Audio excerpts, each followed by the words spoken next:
Muito boa noite a cada um de vocês. Primeiro dia útil do mês de fevereiro de 2025, dia 3/2, uma segunda-feira. Sejam todos muito bem-vindos, cada um de vocês aqui. Maravilha, maravilha. Fala, Schmidt, boa noite. Diego, boa noite. Borrelli, meu irmão, meu mentorado, aluno querido. Sejam bem-vindos. Bora falar. Vamos lá, vamos chegando aí. A gente está com mais um desafio na nossa carreira, na nossa atuação.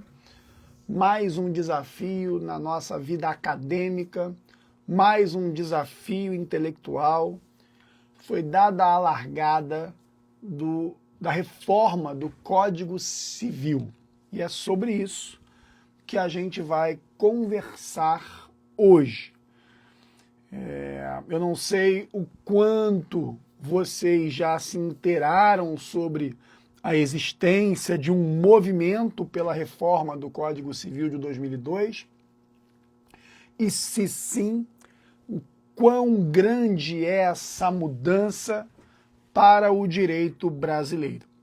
Posso afirmar que nós não estamos diante de uma mera alteração do Código Civil, mas, mais do que isso, podemos dizer que vamos vivenciar um novo Código Civil. Vamos vivenciar não um novo número de lei, não um novo código no sentido de uma revogação integral da Lei 10.406 para a entrada em vigor de uma nova lei com um novo número para ser chamado de Código Civil. Mas a quantidade de dispositivos cuja alteração é proposta é de tal sorte grande, essa quantidade, que nós podemos dizer se tratar efetivamente de um novo Código Civil. Maria Luísa Michelão, seja bem-vinda. Sérgio Arantes. Denilton, meu irmão, como é que você tá? Um beijo aí, um beijo na esposa. Sejam bem-vindos, Rodrigo. Vamos lá, pessoal. Primeira pergunta que eu faço para vocês é: quem vem acompanhando esse movimento sobre uma reforma do Código Civil? Quem já ouviu esse assunto no meio acadêmico, num grupo de WhatsApp? Quem já flertou com esse assunto? E quem não sabia de jeito nenhum que estava tendo esse movimento, que nem imaginava que isso fosse acontecer? Pois é. O Congresso iniciou um projeto, um trabalho para, a partir de uma comissão de juristas, elaborar o que nós chamamos de anteprojeto de lei para a reforma do Código Civil. O Luiz Freitas falou que viu através, por exemplo, do Insta do Tartucci. Tem uma motivação. O Tartucci é um cabeça desse movimento, tá? Ele é responsável, dele a batuta para a condução desse movimento junto com o ministro Luiz Felipe Salomão. Então, esse é um motivo pelo qual você já viu isso. O Diego fala que já participou de palestras sobre o tema. Eu, inclusive, durante o ano de 2024, tratei do assunto em algumas das palestras que ministrei, né, ao longo desse ano. Assim como a Luísa Schmidt também disse que viu de forma superficial, né? E, mais uma vez, a gente está experimentando agora, sim, com concretude, mais uma mudança para a gente estudar. O Bruno falou que viu na aula do Jailton, né? Jailton e eu, junto com o André Santa Cruz, já estamos preparando coisas para vocês em relação a isso. Mas por que eu resolvi fazer essa live hoje, na segunda-feira, dia 3 de fevereiro? É porque agora nós não temos mais apenas um anteprojeto. Agora, nós temos um projeto de lei que foi deflagrado no Senado Federal, um projeto que ganhou número no último dia 31, que é o PLS, Projeto de Lei do Senado. Até botei aqui, vou fixar para vocês. Pronto, fixado o comentário. 4/2025. Ele, então, foi protocolado no Senado na última sexta-feira, dia 31 de janeiro. E aí é muito interessante vocês perceberem, porque no sábado nós tivemos a eleição das presidências das casas que formam o Senado. A presidência da Câmara dos Deputados ficou com o deputado Hugo e no Senado Federal o Alcolumbre. E hoje mesmo esses dois estiveram reunidos junto com a presidência da República e também com o ministro da Economia, o Haddad.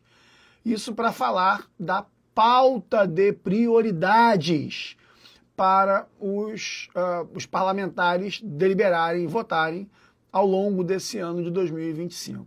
Por favor, prestem muita atenção no que eu vou dizer antes de eu tocar nas questões que envolvem o projeto, antes de eu botar a mão nas questões que envolvem o projeto. Primeiro aviso, é inevitável que essas mudanças aconteçam. É inevitável que esse projeto de lei, o PLS 4/25, morra na praia. É impossível, perdão. E, portanto, é inevitável que esse PL se consolide como uma lei em curto a médio prazos. Aí, por que eu estou dizendo isso? Porque é um movimento que partiu do próprio Congresso, e o próprio Congresso formou a comissão de juristas que desenhou e desenvolveu o anteprojeto, e partiu, portanto, dali mesmo a ideia dessa reforma. Então, entendam, não é um projeto de lei que nasce da cuca de um determinado senador, ou da cuca de um determinado deputado, ou da cuca do presidente da República, e que, a partir daí, tem aquela força de convencimento político para colocar isso para frente, sem que aquilo tenha sido realmente pautado, trabalhado, pensado. Não, não, não. De fato, é um projeto que tem o seu nascimento dentro da própria Casa Legislativa. Então, temos aí uma informação importante para vocês. Segunda coisa, não neguem a existência do projeto. Porque hoje nos grupos de WhatsApp, o PL começou a circular e as pessoas já reclamando. Porra, mas mais uma mudança, a gente não está aguentando, a gente está agora com reforma tributária na mesa, e mais essa, né? Tudo bem, eu entendo você, eu entendo, assim, eu super entendo que dói você experimentar tantas mudanças. Só que, quanto antes você se envolver com essas mudanças, quanto antes você começar a estudar essas mudanças, quanto antes você vai saber sobre elas falar. Se você resolver deixar isso para lá, para se ambientar sobre esse assunto, lá na frente, você vai ter um montão de gente que já vai estar jardas à sua frente. Já vai estar muito avançado à sua frente. Vale para tudo, tá, pessoal? Vale para aquisição de conhecimento e principalmente, Léo Poeiras, para você poder externar esse conhecimento. Para você poder externar. Paulo pediu para eu passar o link do meu curso de holding. Escreve aqui, eu quero, que o sistema te manda inbox as informações. Eu vou fazer um workshop sobre a holding na reforma tributária nos dias 17, 18 e 19, Paulo. E aí vai ser um evento incrível, quando eu vou falar de reforma tributária para holdings. Tudo sobre isso nos dias 17, 18 e 19. É um workshop prático. 3 dias, 3 noites, na verdade. Quem tiver interesse é só passar e escrever "eu quero" para participar, tá? É um evento cujo valor de investimento é super baixo, mas eu peço que os meus alunos do EPS da comunidade, que são alunos de um ano para cá, não façam o pagamento, porque vocês já automaticamente vão poder assistir. Depois eu explico isso nos grupos das turmas. Mas então, o que eu estou dizendo, galera, ó, o Edivaldo disse que já fez a inscrição, ó, que maravilha, seja bem-vindo, Edivaldo. O que eu estou dizendo para vocês é o seguinte, galera, a demonstração de atualidade, de atualização profissional, é hoje uma das melhores formas de fixação de autoridade. Deixa eu perguntar uma coisa para vocês. Vocês que estão acostumados a me ver aqui no Instagram produzindo conteúdo, muitos de vocês já são meus alunos. Em princípio só do EPS, Larissa, mas depois eu vejo isso com a equipe, tá? Te confirmo. Então vocês que já são meus alunos ou que me acompanham aqui no Instagram, mesmo não sendo meu aluno, você concorda que eu transpareço para você uma autoridade naquilo que eu estou fazendo? Você consegue enxergar isso? Fala assim, pô, quem é a autoridade em tal assunto? E se você parar para prestar atenção, uma das causas pelas quais você me enxerga como uma autoridade nas coisas que eu falo é o fato de eu estar sempre atualizado.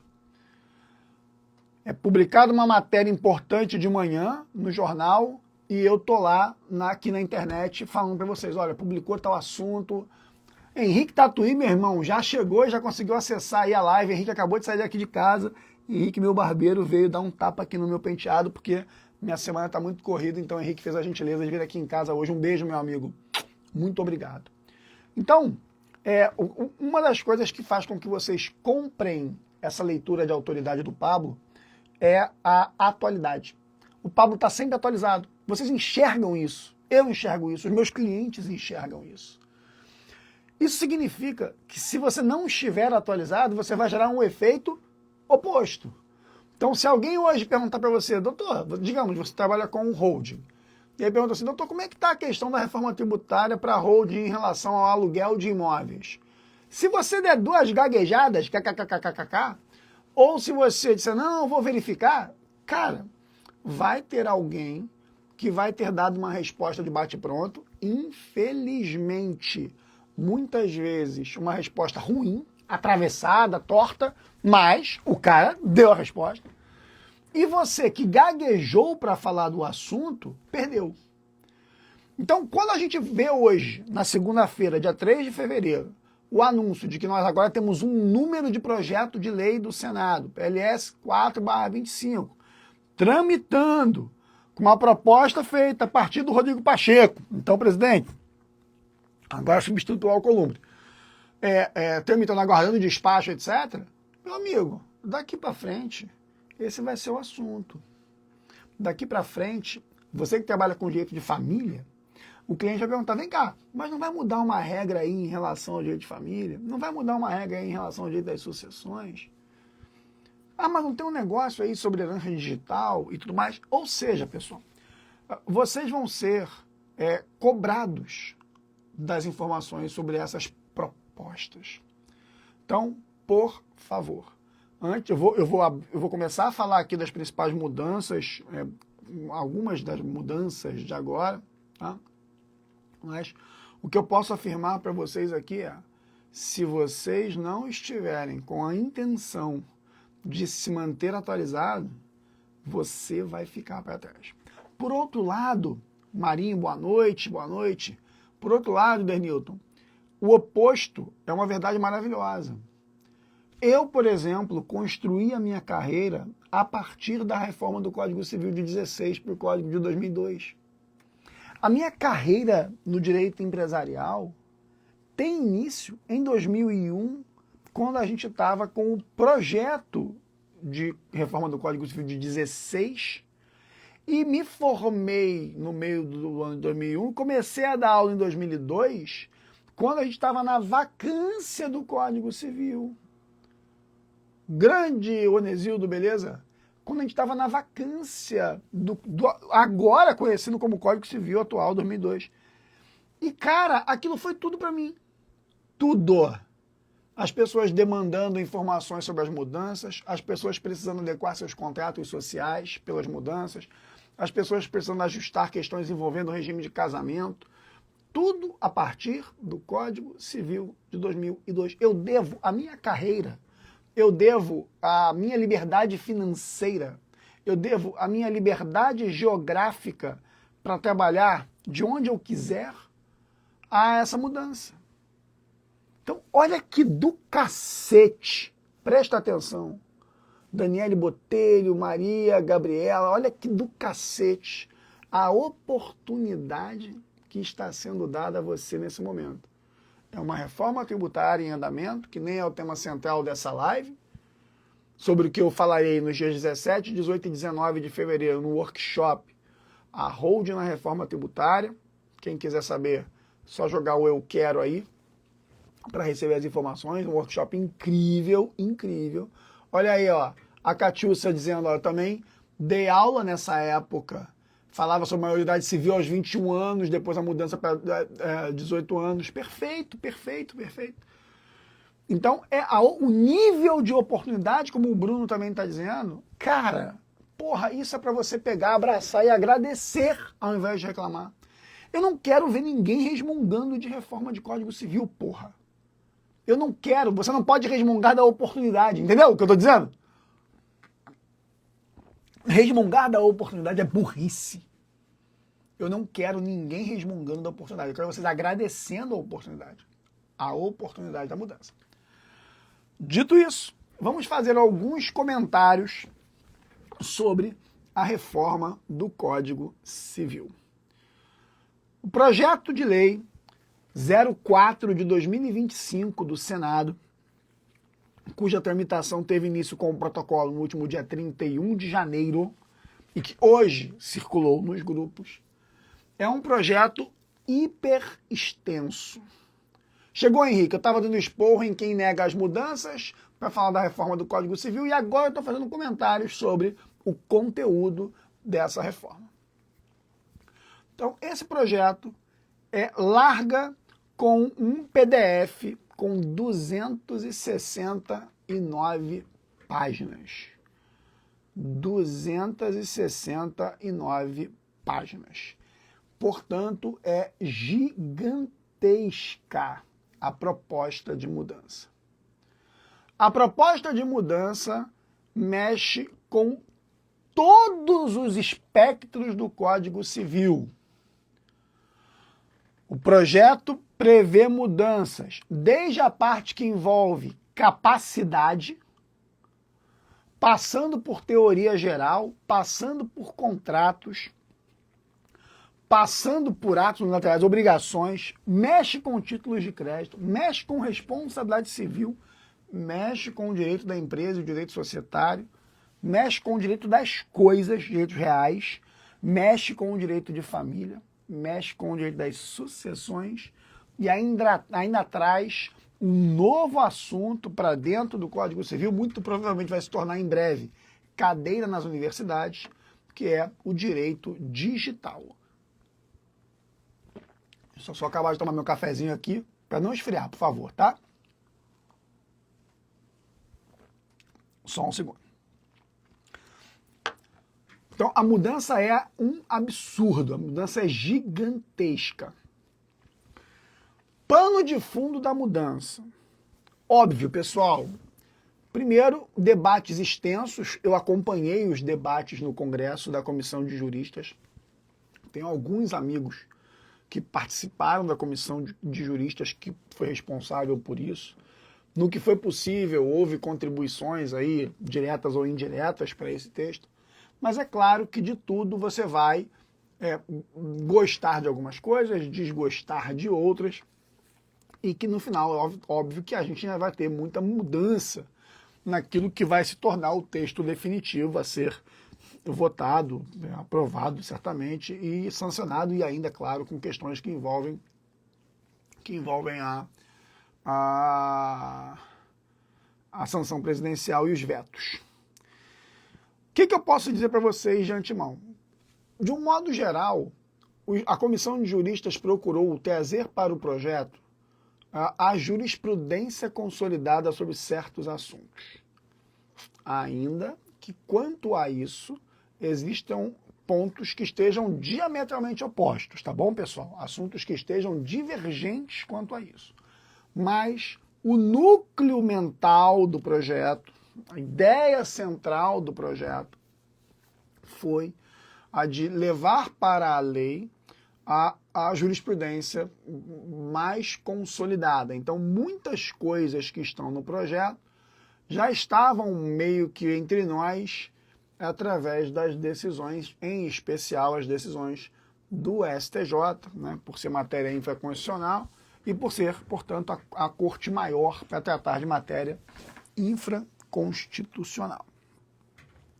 Eu vou dar uns exemplos aqui de coisas que não vêm dessa ideia, coisas que, na verdade, vêm de uma percepção, creio eu, crítica, né? A gente passa a ter, por exemplo, na proposta, e tudo que eu disser daqui para frente que eu vou falar em proposta, vocês entendam que é porque eu estou falando do projeto, então eu falo no texto, na proposta. A gente passa a ter, por exemplo, a percepção de pessoa no parágrafo 1º do artigo 1º do Código, parágrafo único, perdão, do artigo 1º, né, na proposta, de falar sobre a personalidade internacional, uma figura para tratar das pessoas naturais em território nacional. Por que isso? Porque a gente sabe da situação que nós vivenciamos nos últimos anos de pessoas em situação de fuga de seus países, os refugiados, de um modo geral. Então, aqui ele já fala de uma pessoa humana, uma figura que ele trata como personalidade internacional. Eu não sei se do ponto de vista técnico a expressão foi a mais feliz, tá? Tenho minhas dúvidas, mas a mim parece um reforço de ideias de que os direitos e deveres que temos para nós brasileiros devem ser aplicados aos estrangeiros que aqui estejam, e é evidente que ninguém pensou em botar isso no Código Civil sob a ótica do turismo, né? A gente está com certeza falando, ele fala inclusive de direitos, deveres e liberdades fundamentais. Então, eu acho que é um dispositivo voltado para refugiados de um modo geral. Outra mudança que a proposta traz, que eu achei muito interessante, Jamile, diz respeito à incapacidade. Quem aqui é mais antigão, quando se falou até aí, né, na época em que a gente atingia a maioridade apenas aos 21 anos, e depois a maioridade veio com 18 anos, com o Código Civil de 2002, que entrou em vigor em 2003, mas nós tivemos uma mudança substancial no regime de capacidades com a lei da pessoa com deficiência. É uma lei que foi de autoria do Romário, o baixinho, né, o cara do futebol, um cara que eu admiro muito, inclusive, mas que eu confesso, eu não gostei daquele projeto, eu achei um projeto frágil tecnicamente e que acabou mexendo com a questão da incapacidade relativa. O projeto e da incapacidade absoluta, das incapacidades, dos regimes de incapacidade. Porque acabou que apenas os incapazes por menoridade abaixo, impúbere, né, abaixo dos 16 anos, seriam tratados como absolutamente incapazes. E que o resto seria tudo relativamente incapaz.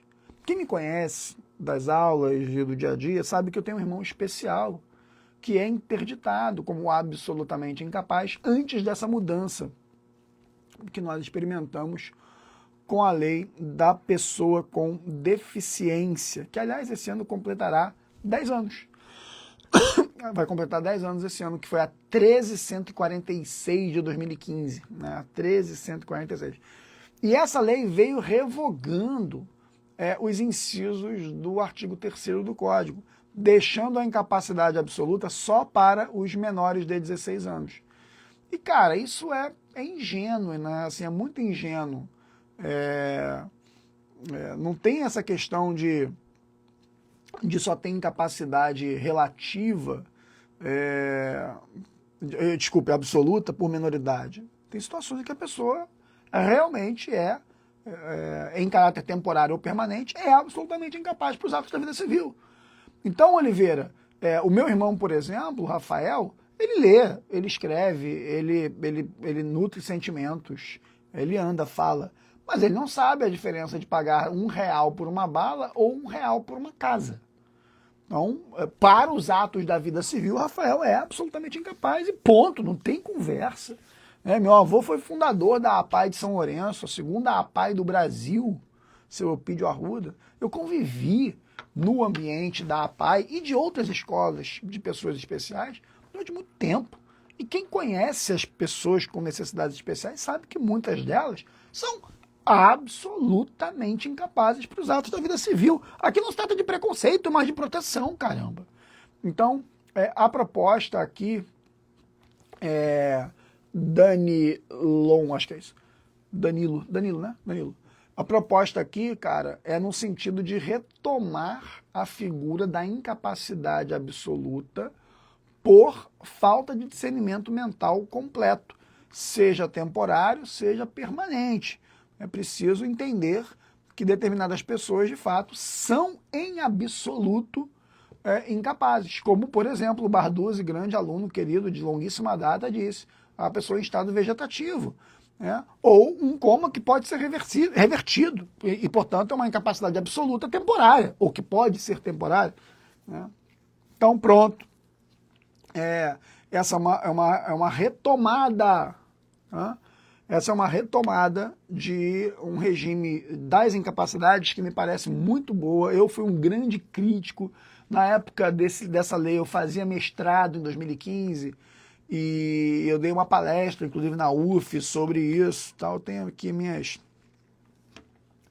ressalvas em relação a isso. Maravilha. Aí vem algumas outras regras sobre capacidade, na proposta, nada que seja grande, assim, substancial e tudo mais.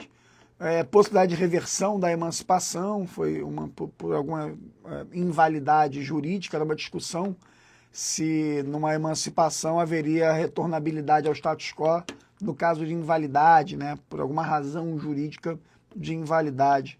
E aí tem a previsão de sim ser revogável ali a emancipação que seja inválida juridicamente. Aí trata de comoriência e tudo mais. Então tem uma parte inicial que vem mais tranquila ali. Tá? Tem mudanças em relação aos direitos da personalidade, pessoal. Artigo 11 em diante do Código Civil. Lembrando que os direitos da personalidade só foram integrar o Código Civil a partir do Código de 2002. Até então, o Código 16 era extremamente material, patrimonial. E o Código de 2002 trouxe os direitos da personalidade.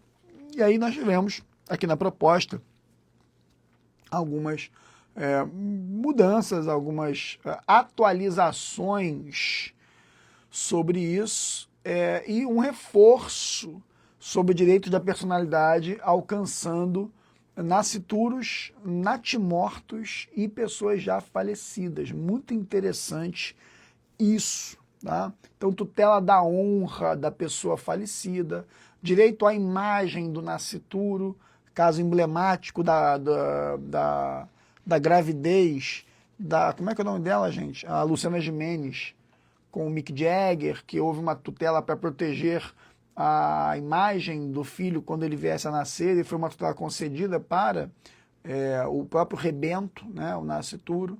Então, bem legal trazer essa previsão expressa para o artigo 11, no que virá a ser, se for assim aprovado, o parágrafo 4º. Pessoal, boa noite para quem está chegando aí. Eu estou comentando o projeto de lei número 4 de 2025, que foi protocolado na sexta-feira, dia 31 de janeiro, que traz a proposta de reforma do Código Civil, reforma absoluta, extreme makeover do Código Civil. Tem algumas questões que envolvem a legitimidade para tratar de interesses meta-individuais de pessoas falecidas, bem legal, bem legal. A questão da disposição do próprio corpo, isso é um assunto muito sério, né? E questões que envolvem religião em relação a isso, especialmente a questão do tratamento, né? Ninguém pode ser submetido a tratamento médico ou intervenção cirúrgica sem que queira, isso é importante, e a indicação de representantes para tomada de decisão a respeito da saúde, que é o que a gente fala do testamento vital. É bem legal isso, tá? Então, a ideia de eu dizer, por exemplo, que no caso de eu estar incapacitado para tomar uma decisão sobre querer ou não, por exemplo, ser reanimado, no caso de uma parada cardiorrespiratória, deixar isso expresso, indicando quem é a pessoa que pode, por mim, decidir. Tá? Decidir. E o direito à recusa a tratamento, né? Aquela grande discussão com relação à testemunha de Jeová e à transfusão de sangue, são realmente situações muito delicadas e que precisam ser tratadas. Bom, antes de eu continuar, estão gostando desse papo? Entenderam qual é a minha proposta? É fazer uma rápida passagem pelo projeto de reforma do Código Civil em temas que sejam mais relevantes, como disse o Gabriel Vacari aí, né, as diretivas de vontade, importantíssimo, né, ter isso.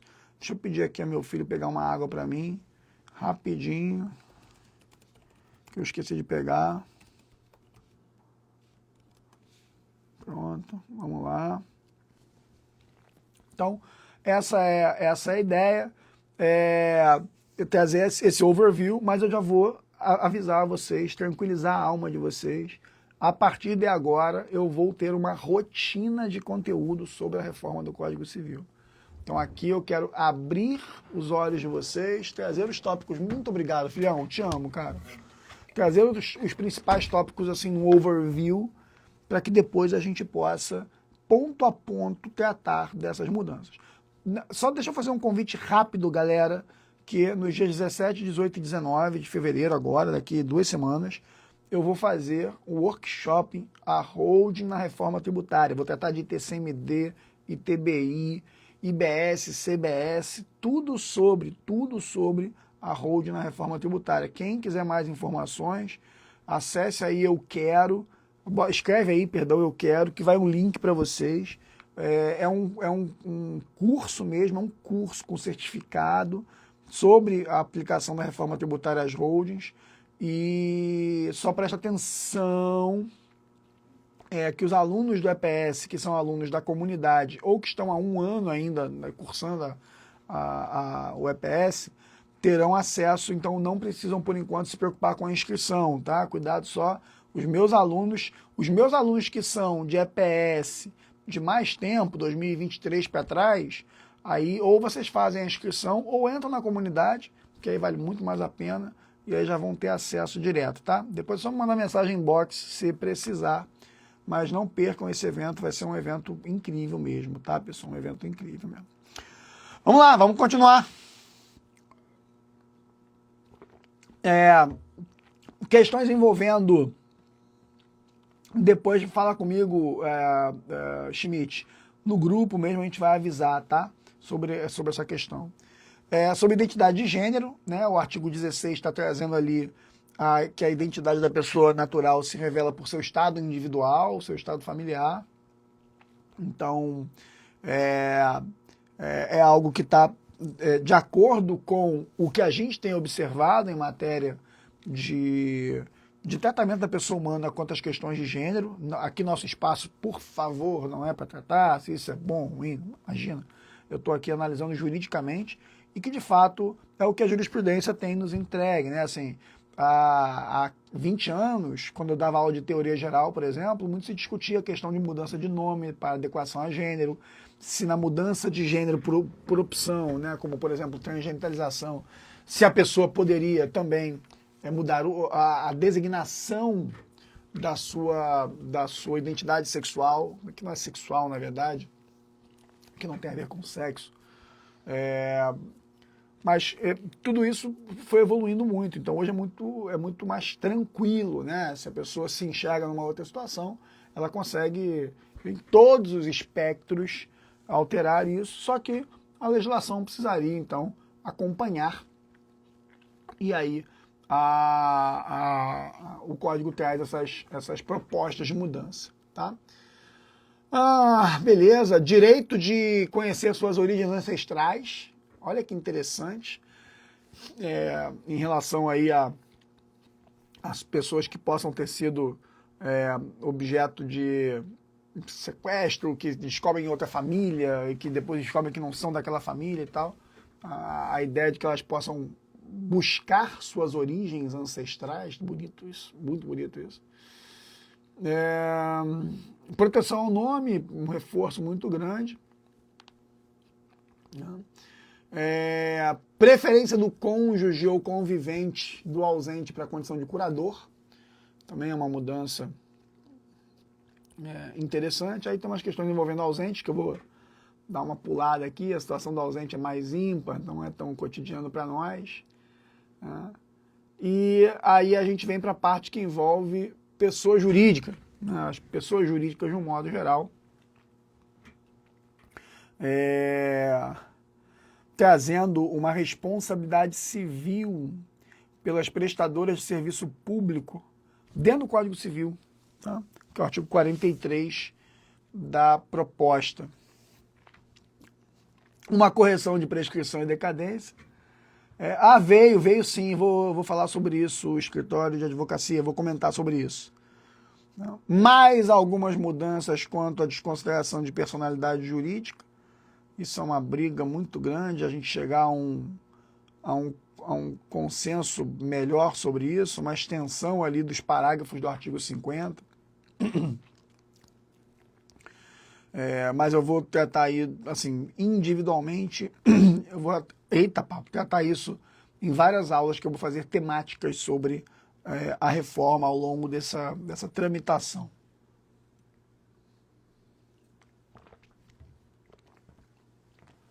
Quem tem cachorro aí? Gato, papagaio? Né? Quem tem cachorro, gato, papagaio aí? Pois é.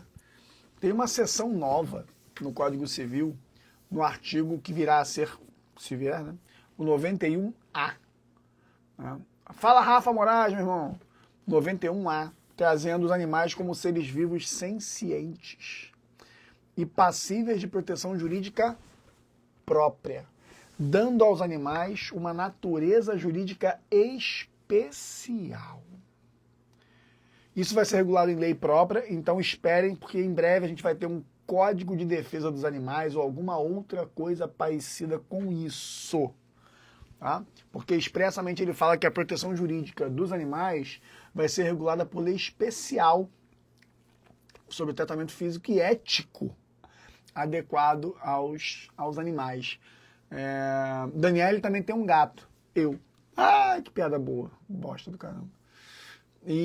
Mas eu achei interessante porque vamos esperar a regulamentação, quer dizer, vamos esperar se esse texto vai passar desse jeito e se ele passar, como vai ficar a regulamentação.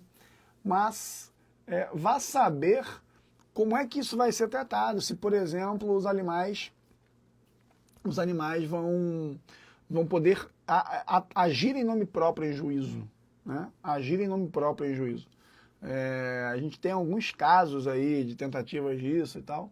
Então vamos ver aí, né? A Sara pergunta se o EPS já está atualizado com a reforma. Não, nem tem como eu atualizar com essa reforma, Sara, porque aqui é um projeto de lei que começou a tramitar na sexta-feira. Eu vou acompanhar esse projeto, como eu sempre faço, já trazendo comentários, como eu fiz também em várias palestras ao longo de 2024, mas eu não posso estruturar aulas do curso com base num projeto de lei. Então eu tenho que trazer isso como um conteúdo acadêmico paralelo, que é o que eu vou fazer. Óbvio, né? Despesa veterinária, por exemplo, não tem previsão aqui de deduzir no IR, tá, Rose? Seria interessante fazer esse link, considerando essa natureza especial dos animais. E também porque tem previsão sobre guarda de animais. Né? Então, nesse aspecto, tem previsão, sim, sobre a guarda. Sobre a reforma tributária, sim, Sara. Eu faço aulas mensais de atualização do EPS. E nessas aulas eu estou trazendo sempre a reforma tributária. Sempre. É o tema que eu tá repetindo nas minhas aulas de atualização. Então, vai ser bem interessante. Por exemplo, divórcio, né? Com quem fica o gato no divórcio? Com quem fica o cachorro no divórcio? Muito interessante essa mudança.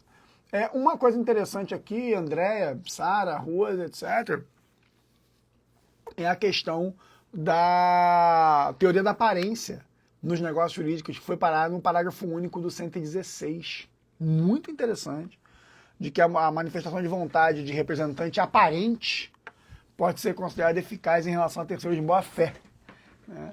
Então, isso casa muito com a revogação lá do parágrafo único,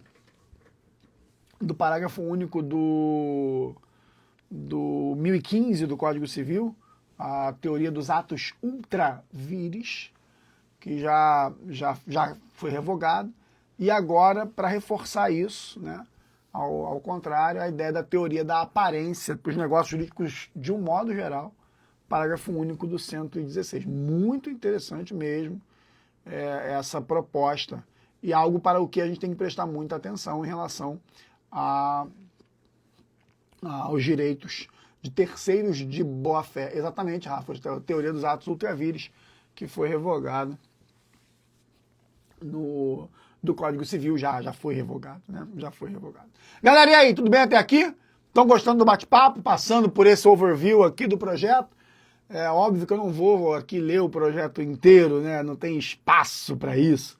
Mas a ideia é trazer as principais mudanças aqui como um overview, para que depois a gente possa, em temáticas específicas, lives específicas, tratar de cada um dos assuntos, né? De cada um dos assuntos. E eu farei isso. Podem contar comigo, tá, pessoal? Eu farei isso, tá? Podem contar comigo mesmo. Voltou uma regra importante sobre não correr a prescrição para absolutamente incapazes, porque aquilo que eu falei da incapacidade relativa, né? Então, essa proposta do 198 é importantíssima, né? Muito importante.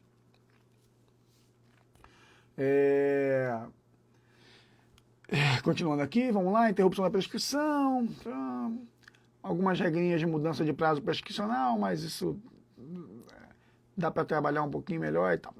Para a gente não ficar tanto tempo assim aqui, deixa eu puxar algumas coisas que envolvem muito fortemente o direito de família e das sucessões e o planejamento sucessório, que é algo que interessa demais a vocês. Quais são os tópicos, quais são os pontos que eu observo como extremamente relevantes nas mudanças para isso. Primeira coisa, dando um pulo, tá, pessoal? Comecei a falar ali, mas com receio do horário. Primeira coisa que a gente observa de mudança para família e sucessões é o fim da concorrência hereditária dos cônjuges. Os cônjuges deixam de ser concorrentes na vocação hereditária. Eles passam a ser herdeiros apenas na posição por condição própria, na ausência de descendentes, na ausência de ascendentes. Então surge o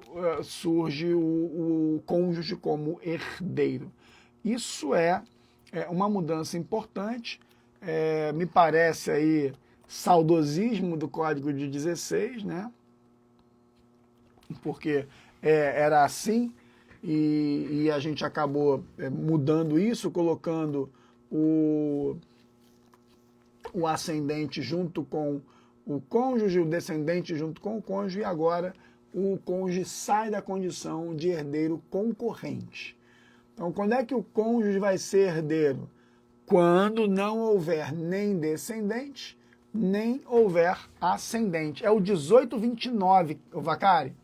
É o 1829. É o mesmo de hoje, tá? Só mudou o texto, tá? Só mudou o texto. Vou falar disso, Júdice. Muito bom, Lucas. Pode deixar que eu vou tocar essa aí. Então, é o 1829. A ordem de preferência na vocação hereditária passa a ser descendente, ponto. Ascendente, em segundo lugar, ponto. Cônjuge ou convivente sobrevivente. e colaterais. E o outro ponto, e aí, Vacari, esse é também importantíssimo, é que o cônjuge deixa de ter a condição de herdeiro necessário. Então, olha só que pedrada. O cônjuge deixa de concorrer com descendentes e ascendentes na ordem de vocação hereditária. Ele só aparece como herdeiro se não houver descendentes e se não houver ascendente. E aí ele vem na terceira ordem de vocação. Depois vem os colaterais. Só que o cônjuge passa a ser herdeiro não necessário, do mesmo jeito que já são hoje e continuarão sendo os colaterais. O que significa isso? Que aquele que não tiver nem descendente nem ascendente, mas tiver cônjuge, poderá dispor integralmente do patrimônio para quem bem entender. O cônjuge não terá mais a condição de herdeiro necessário. É o 1829, Sérgio. Continua sendo o 1829, é apenas a alteração do 1829, tirando então o cônjuge dessa condição de herdeiro concorrente e também tirando a condição de herdeiro necessário. Essa mudança é grande, né, galera? Hein? Essa mudança, vamos lá, né? Então, é uma mudança muito substancial. Muito mesmo. Calma que tem mais. Calma que não para por aí. Também passa a ser possível, segundo o projeto, todos tenham maturidade. Eu estou falando de um projeto de lei protocolado na sexta-feira que vai tramitar ainda. Tá? Vai tramitar ainda. Então, tenham calma, tá? Mas a gente passa a ter a possibilidade da renúncia à herança recíproca entre cônjuges. A possibilidade de cônjuges renunciarem à herança. Tá? E aí o Vacari falou assim, então o 426P2 ficaria inócuo, né? Ficaria inócuo. Assim, se passar, né? Aquele negócio, né, Jaque? Se passar, né? Então, vamos lá. Em primeiro lugar, o 426 hoje é um artigo sem parágrafos, tá? O 426 hoje é aquele que diz que não se pode ser objeto de contrato a herança de pessoa viva. É isso que hoje nos impede, por exemplo, de tratar da renúncia à herança.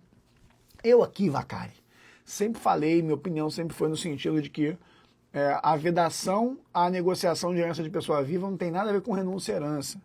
Porque o objetivo sempre foi a questão de evitar um mercado da morte, né? Um mercado em que fosse interessante que a pessoa morresse para que aquela negociação de herança de pessoa viva fosse adiante. Que é diferente de uma renúncia à herança, mas é porque, como não pode negociar e a renúncia é um negócio jurídico, né? Então, sendo Caxias quanto ao Instituto, sendo legalista, literalista, para ser mais claro aqui, é que se chegou a essa conclusão que a gente não pode renunciar à herança de pessoa viva. Eu acho isso um absurdo. Tanto que hoje você consegue fazer isso, por exemplo, em escritura de união estável, com a ressalva de que pode ser invalidado, mas você consegue colocar na escritura de união estável essa possibilidade. E aí, a gente passa a ter para a proposta, né, nessa proposta, a possibilidade de renúncia à herança futura, renunciar reciprocamente à condição de herdeiro um do outro, que é o parágrafo 2º do 426. E aí o Vacari diz, Pablo, mas isso não vai fazer mais o menor sentido, porque o cônjuge deixa de ser herdeiro necessário. Mas vamos lá, ô Vacari, são coisas diferentes, né? Porque uma coisa eu quero dispor em vida, eu disponho em vida e aí eu não tenho mais nada, e aí eu não tenho preocupação com o cônjuge porque ele deixa de ser herdeiro necessário, então beleza. Outra coisa eu não quero antecipar em vida, né? Mas eu quero deixar, por exemplo, para os meus colaterais, e eu não quero deixar para o meu cônjuge. Então, repare, se alguém pretender, Vacari, não tendo descendente nem ascendente, não pretendendo fazer em vida a transmissão a quem quer que seja, pretende ficar com o patrimônio, mas é casado, pode buscar na renúncia recíproca a forma de tirar o cônjuge da condição de herdeiro de patrimônio que ainda estará lá para ser dado e que será então sucedido pelos colaterais, entendeu? Então, assim, é claro que fica mais inócuo, mas muitas vezes isso vai acontecer nesse projeto, tá? Soluções que se completam. Por quê? Estratégia legislativa. Você bota aquilo lá, se porventura aquela parte do projeto cai, de repente uma outra parte fica. E assim vai. Para quem está falando aí sobre holding e tudo mais, prestem atenção num problema seríssimo para holding. A expressa previsão de comunicação de frutos no regime de comunhão. Mas isso já existe. Eu sei que já existe. Só que o STJ é um julgado de 10 anos atrás, 10 não, quase 11 anos. É um julgado do Vilas Boas, onde ele diz que é possível que você, por exemplo, doe com incomunicabilidade extensível aos frutos. Então eu dou para você a casa e digo, olha, é incomunicável com seu cônjuge. E aí completo, é incomunicável inclusive quanto aos frutos. Então não haveria uma comunicação dos frutos, porque o Código Civil diz que os frutos se comunicam na comunhão. E nesse caso, pode-se afastar a comunicação dos frutos por cláusula expressa na doação. E aí vem a proposta no 1660 e fala da comunicação dos frutos. Pablo, até aí beleza. Fala da comunicação dos frutos, porém, me parece que não proíbe assim que a gente continue com a ideia de afastar os frutos, né? Seguindo a mesma lógica, né, Pablo? Acho que dá para interpretar como sendo ainda possível isso. Pois é, eu também acho que dá. Porém, presta atenção no que o tio vai dizer. Porém, tem um dispositivo na proposta que é o fantasma do planejamento sucessório. Esse dispositivo, vou ter que conversar com vocês sobre ele depois, em aula própria, só para isso, que é o inciso 8 do 1660 do projeto. O inciso 8 do 1660 do projeto é um troço preocupante por demais. Por quê? Ele fala da comunicação da valorização das cotas. Valorização das cotas sociais. Repare, pessoal, o STJ tem muitas decisões no sentido de que a valorização de cotas que não são comuns no casamento, que não estão na mancomunhão, essa valorização não se comunica também. Então vamos imaginar o seguinte, meu pai tem uma empresa, meu pai morre, eu herdo a empresa e, portanto, incomunicável num regime de comunhão parcial. Essa empresa, então, cresce, essa empresa se torna mais valiosa ao longo do tempo. Eu me divorcio.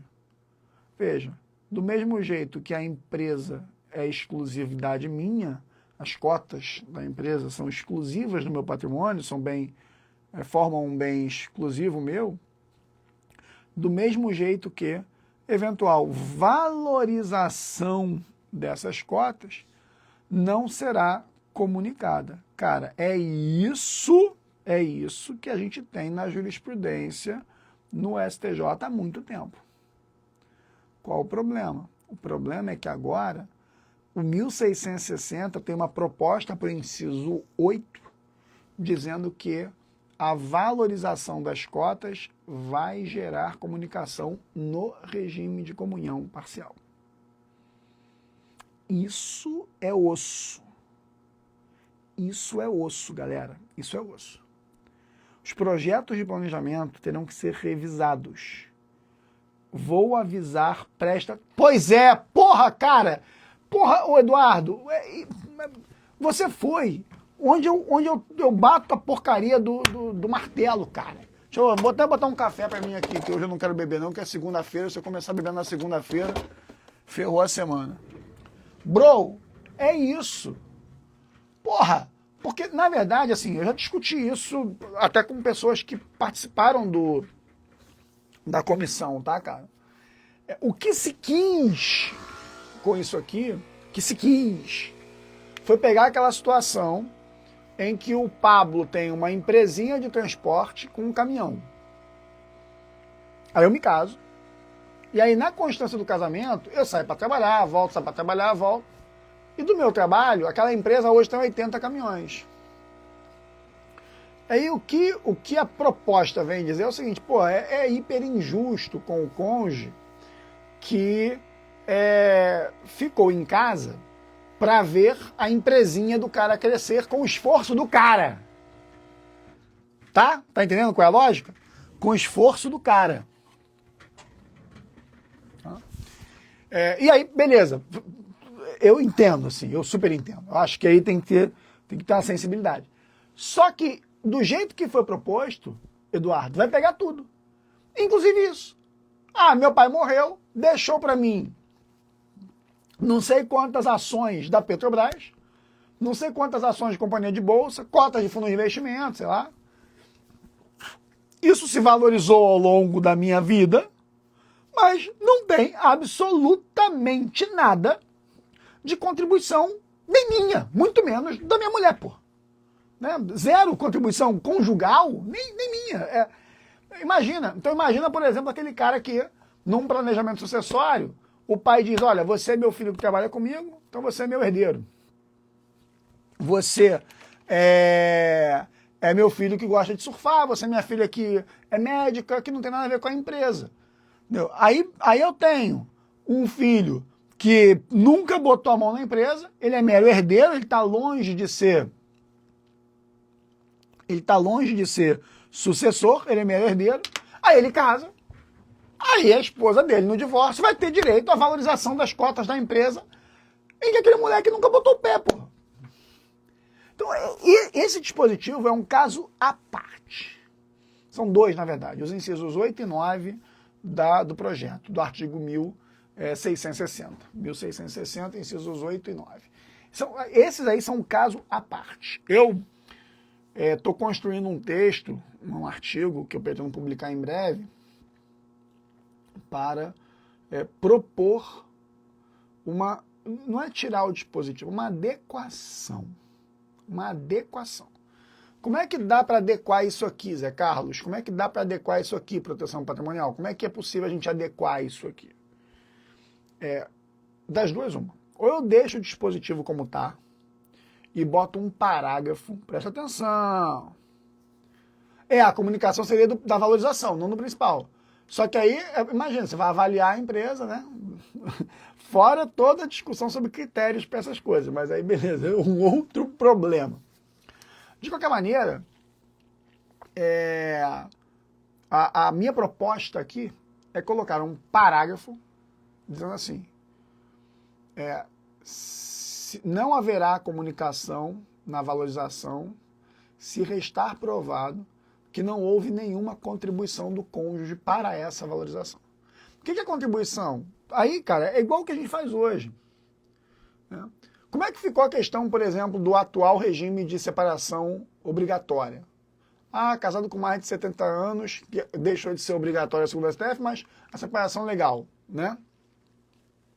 Como é que ficou isso? Como é que é ao longo da história? Aquela súmula 377 do STF. Olha, na separação obrigatória, não há comunicação, mas haverá se houver concorrência, se houver aquisição onerosa com o conluio, né? A concorrência do cônjuge.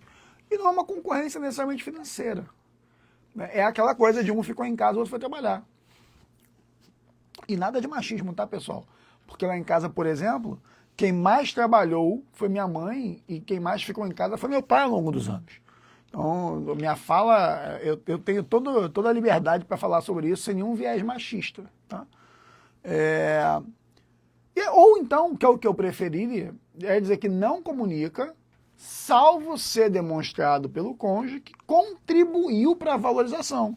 Porque aí, beleza, aí a mulher do cara que trabalha com transporte e que começou a namorar o cara, ele tinha um caminhão na empresa e hoje ele tem 80 caminhões, e aí ela ficou em casa para cuidar do filho da casa e ele foi trabalhar, ela vai demonstrar com tranquilidade que o resultado do crescimento da empresa tem a contribuição dela, mesmo que ela nunca tenha dirigido um caminhão. Entendeu qual é a parada? Porra, é isso, né? É isso. Não, é o oposto, Júlia. Essa jurisprudência mudou. Antigamente ela era presumida, hoje é o oposto. O STJ mudou a leitura dele de presunção. Hoje o cônjuge tem que provar a contribuição, tá? Houve uma inversão aí na jurisprudência, né? Ao longo dos anos, sim, era presumida em favor do cônjuge que alegava, e aí o outro tinha que demonstrar o oposto, né? Mas eu acho que dá para resolver isso fácil. É só ter vontade para separar o joio do trigo, sabe? Separar o joio do trigo, separar o que é o cara que cresceu um negócio às custas da entidade familiar como um todo e do cara que herdou, recebeu por doação cotas de uma empresa ou ações de uma empresa na qual ele nunca botou o pé, nunca contribuiu para porcaria nenhuma, nunca ajudou em nada, né? Aí, se a gente souber separar isso, acho que resolve, acho que fica saudável. O que vocês acham? Qual é a opinião de vocês? Assim, você acha que desse jeito funciona? Né? Porque eu vou fazer um texto sobre isso, eu vou tentar fazer um apelo político para melhorar esse trem, né? Melhorar esse negócio aí. Beleza? Estão comigo? Bom, tudo indica, pessoal, que sob essa ótica das holdings do direito societário com direito de família, etc., tudo indica que as pessoas vão migrar muito para o regime da separação convencional de bens. Tudo indica que haverá realmente um aumento da busca pela separação convencional, especialmente porque o cônjuge deixa de ser herdeiro concorrente com ascendentes e descendentes, e o cônjuge deixa de ser herdeiro necessário, admitindo-se, inclusive, a renúncia recíproca à herança entre cônjuges. Então, a verdade... Presta atenção aqui, porra, hein? Presta atenção, hein? A verdade é que, tal qual está, haverá uma busca por separação convencional com cláusula de renúncia recíproca. E aí, cônjuge não vai ter nada. Por isso que eu falo que as pessoas têm que tomar muito cuidado, que onde se quer dar muita proteção, a gente às vezes vai para um lugar completamente diferente. Entendeu? A gente vai para um lugar completamente diferente. Vai para um pior. No sentido de proteção de quem se quer ver protegido. Entendeu? É isso que eu quero dizer, tá? É isso que eu quero dizer. Então, vamos ver. Agora, tomem cuidado com uma coisa. Peguem no texto do projeto. Antes de eu falar desse item, pessoal, só para não esquecer, tá? 17, 18 e 19 de fevereiro eu vou fazer o evento A Holding na Reforma Tributária. É um workshop de 3 dias. É um evento pago, porém barato.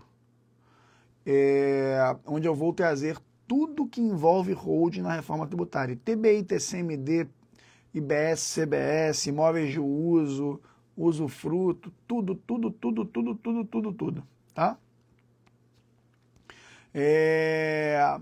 E aí quem quiser saber, é só escrever aqui eu quero para receber as informações. Só escrever aqui eu quero, tá? Só jogar aí. 19 horas, 17, 18 e 19 de fevereiro, 19 horas. Tem a opção também, Denilton, de você adquirir para ver depois gravado, tá? Então quem puder ver ao vivo, mas também vai ter uma opção de você botar lá um plus para poder assistir gravado caso não possa, tá? Então é só escrever eu quero aí, eu na reforma tributária, gente.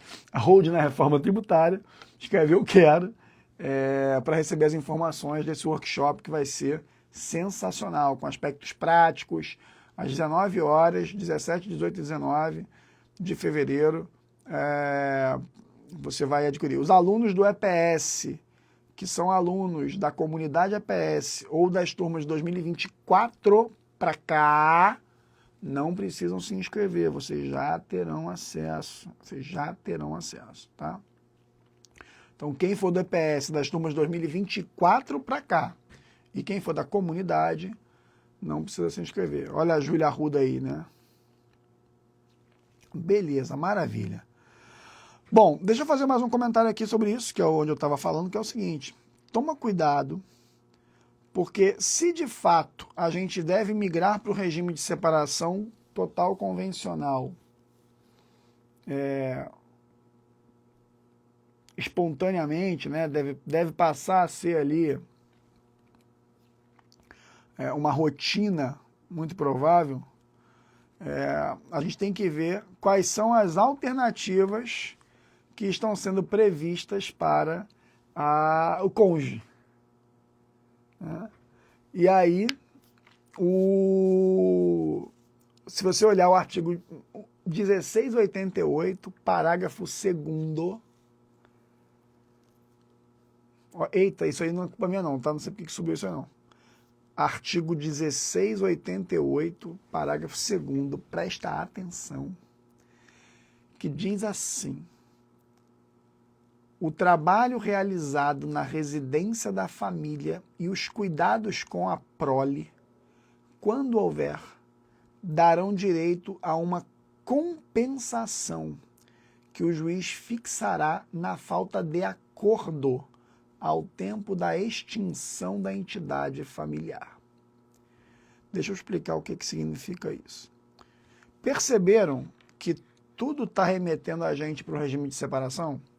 Porque na comunhão, mesmo os bens exclusivos terão frutos comunicados e principalmente valorização de cotas comunicada à valorização.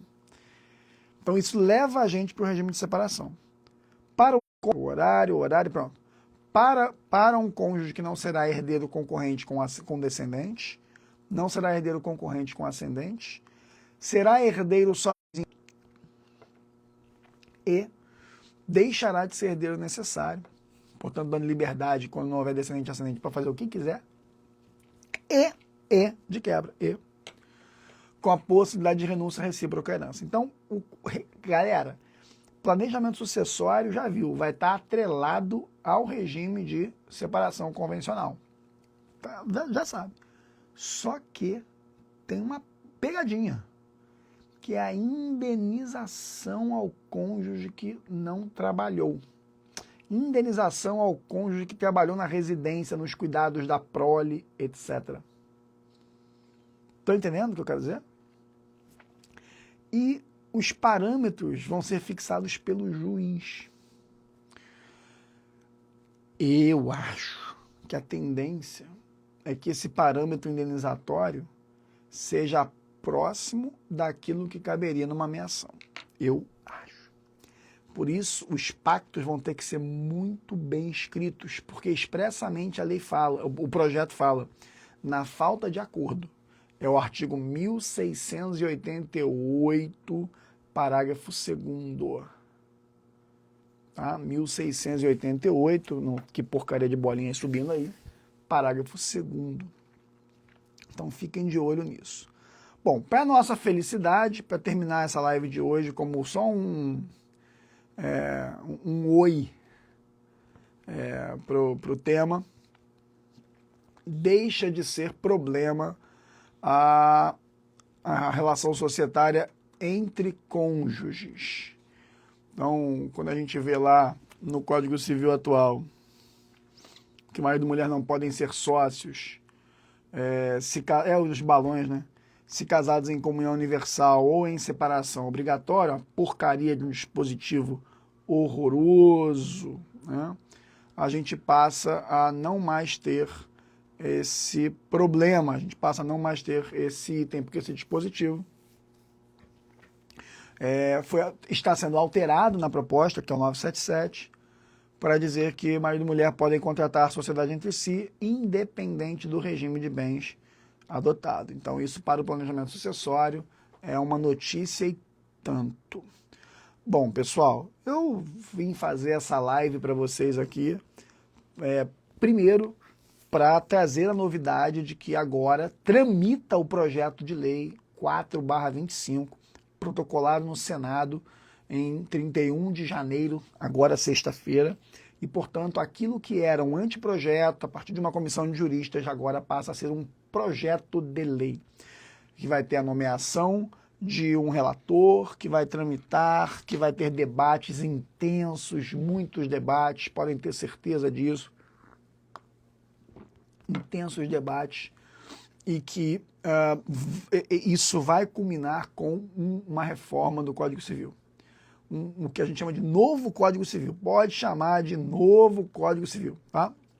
Porque realmente é o que vai acontecer. E você precisa ter na sua cabeça que isso não é um problema para você, isso é uma oportunidade. Oportunidade. E que se você renunciar a essa vantagem de ter essa oportunidade nas suas mãos, meu filho, você vai ser engolido pelo mercado. Então me acompanhe, porque eu vou tratar desse assunto aqui nos próximos meses, eu vou ficar falando sobre isso com vocês, para que vocês não fiquem perdidos. Imagina se esse troço vem, vira lei e você não viu nada. Minha opinião, Júlia, quanto à tramitação, eu não acho que isso vai ser muito lento, Júlia. Não acho. O tempo de gestação do anteprojeto foi curto, talvez mais curto do que deveria para os debates. A coisa já nasce de dentro do Congresso através da comissão de juristas e, portanto, me parece que é algo muito, muito encaminhado para andar. Tá? Muito encaminhado para andar. Lembrando que nos dias 17, 18 e 19 de fevereiro eu vou fazer o evento A Holding na Reforma Tributária. O assunto é inevitável para vocês, é um investimento super baixo que vocês vão fazer para estar comigo aí nesses 3 dias, às 19 horas, onde eu vou falar de IBS, CBS, ITBI, ITCMD, imóveis de uso próprio, diferentes alíquotas em relação a diferentes formas de locação, para que você fique pronto para as dúvidas dos seus clientes, que não são poucas. E se você gagueja, cara, alguém não vai gaguejar. E quem não gaguejar vai ganhar dinheiro. Então, não dá mole, tá bom, pessoal? Obrigado mais uma vez pela companhia de vocês. E quem quiser, escreve o eu quero aqui, para que você possa participar desse evento, a Hold na Reforma Tributária. Nos vemos. Amanhã eu devo fazer live de novo, tá bom, pessoal? Beijo, fui!